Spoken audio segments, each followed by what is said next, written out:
In the horror-filled world of From, Victor has always been a fan favorite thanks to his combination of resilience, a haunted past, and endearing childlike curiosity, portrayed heartbreakingly perfectly by Scott McCord. For over 40 years, he has somehow managed to survive the terrifying, monster-filled town in From, a feat no one else has come close to matching. But while the show has provided glimpses into his tragic history, many mysteries remain about how he stayed alive for so long in such a hostile world. As Season 3 unfolds, Victor is taking charge of his own story. Why, and how, has he survived this long? Now, with his father, Henry, back in town and his growing closeness with Tabitha Matthews, might Victor, his drawings, and his memories unlock the secrets of From. No one lasts long in From's cursed town. With screaming monsters that come out at night to tear people apart and something far more sinister in the trees, it's not designed for survival. And, as the something cruel posing as the deceased Abby Boyd revealed in the Season 2 finale, the evil in the forest feeds on hope. If the monsters don't get you, the utter despair of the place will. Except for Victor. As a young boy, he became trapped in the town alongside his sister Eloise and his mother Miranda. This being a time before Boyd discovered the talismans that keep the monsters from opening locked doors, the danger was at an all-time high. Still, the townspeople made do, and he struck up a particular friendship with a ventriloquist, Christopher, who was nice and funny, until one day, he wasn't anymore. After seeing the same symbol Jade does in the future, he became cold and scary. Increasingly concerned about Christopher, Miranda took Victor and Eloise to hide in the root cellar where Christopher wouldn't look for them. But that night, Miranda headed out to save the children, with Eloise running after her. The next morning, when Victor emerged, not only had his mother been killed by the monsters, but so had literally everyone else in town. He was utterly alone. Though he experienced terrible trauma, Victor clung to some semblance of life, forming a friendship with the boy in white, a mysterious childlike figure only he seems able to see. This spectral figure, often appearing during tense or dangerous situations, has been both a guide and a source of comfort for Victor, leading him out of danger on several occasions. The boy in white's existence hints at a deeper connection between Victor and the town's supernatural underbelly. Unlike other residents, Victor developed a peculiar resilience. He learned to navigate the dangers of the town and his own decades of trauma, yet through it all, he has remained a good and kind person. Beyond his haunting memories and his supernatural friendship, Victor's, and his deceased sister Eloise's, drawings tell the unspoken horrors he witnessed. These childlike sketches, often of the monsters, the town, or disturbing events, serve as cryptic clues to the mysteries lurking in town. As he tells Tabitha, those drawings are a record when he forgets, so they can remember the sad things and the scary things for him. His drawings not only depict his history, but they hold clues depicting events and entities yet to be explained. For decades, Victor survived the horrors of the town mostly alone, relying on his instincts and his connection to the boy in white. He later found a reluctant family in Colony House, which gave him some sense of community and stability, though he remained largely a loner. That changed when the Matthews family arrived in Season 1, particularly with the friendship he struck up with Ethan Matthews, a young boy whose curiosity reminded Victor of himself as a child.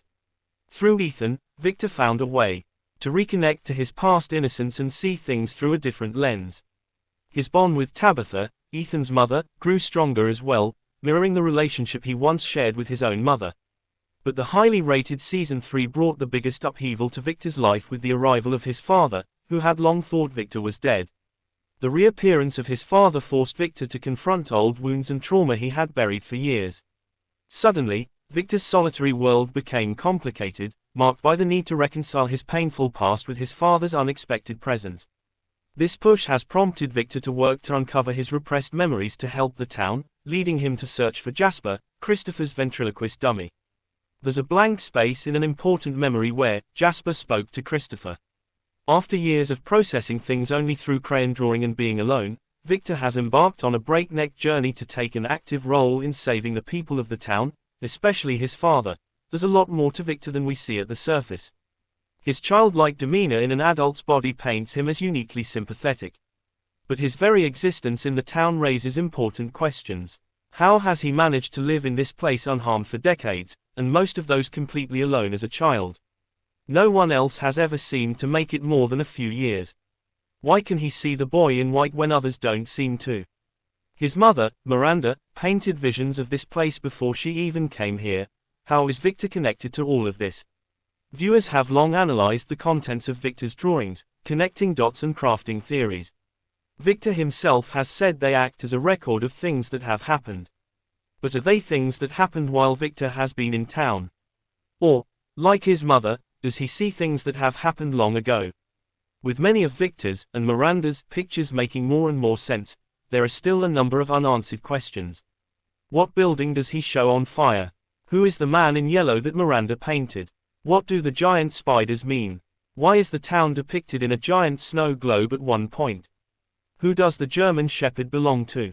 In Season 3, Episode 6, Scar Tissue, Victor and his father venture into the tunnels where the monsters sleep, and where they hoard the possessions of previous townspeople. While down there, he finds Jasper, but also finds the monsters awake, yet they don't harm him. They just kind of exasperatedly taunt him, saying, "If you keep coming down here, one day we might make you stay." This strange interaction hints that the monsters might be bound by rules that keep them from killing Victor, that they themselves choose not to hurt him, or that something more powerful may be protecting him. Is this a forbidden planet, its situation, wherein Victor is indirectly linked to these creatures?